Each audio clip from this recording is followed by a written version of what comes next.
Good evening, it's July 9th, 2025, and it's time for my second set of devotionals. Won't you join me?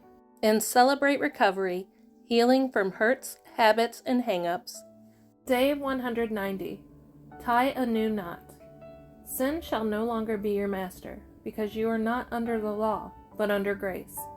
Romans 6:14. I hate it when I wake up and things start going wrong right off the bat. It's like my day has already been defined for me.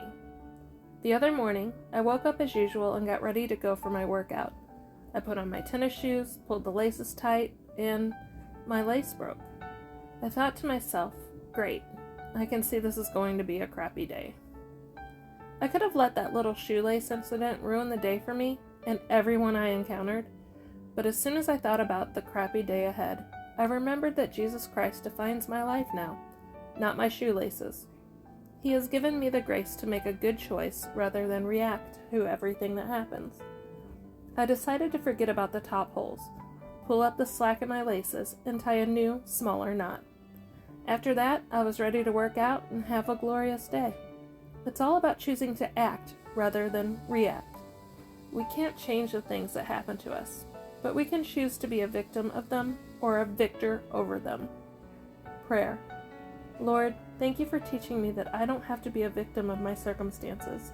I can choose how I will face each one. In Jesus' name, amen. And in my quiet time devotional. Day 190. Are you acting your spiritual age?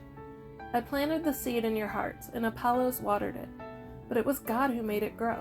1 Corinthians 3:6. Did your mother ever tell you, act your age? It was probably during your preteen years when you were struggling to understand what it meant to become an adult and leave childhood behind. It seems like the Corinthians were having a similar struggle on a spiritual level. They just didn't get how to act their age spiritually. Paul used several metaphors to make it clear to them. Quit being babies. Stop drinking milk from a bottle. Move on to solid food. Paul was frustrated with their childish behavior. Instead of concentrating on evangelizing the city, the believers were arguing over who was the better evangelist, Paul or Apollos. Who cares, Paul said. We are both field workers for the Lord, each with his own task. I plant the seeds, Apollos waters them. Together we both desire that these kernels of faith will sprout roots and mature into a great harvest. Then someone else will come along and nurture what God has caused to grow. Just as infants develop into adults, so will new believers gain maturity if they are cared for properly. But how can they strengthen their faith? Paul asks, if others in the church fight like children. We would be wise to act our spiritual age toward believers and non-believers alike.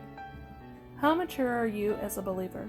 In what ways do you act, or not act, your spiritual age with those around you? What might need to change? Are you acting your spiritual age, or are you throwing a fit because your proverbial shoelaces broke? Perhaps you should just adjust like the other guy did and learn to tie a new knot. I hope you have a blessed day.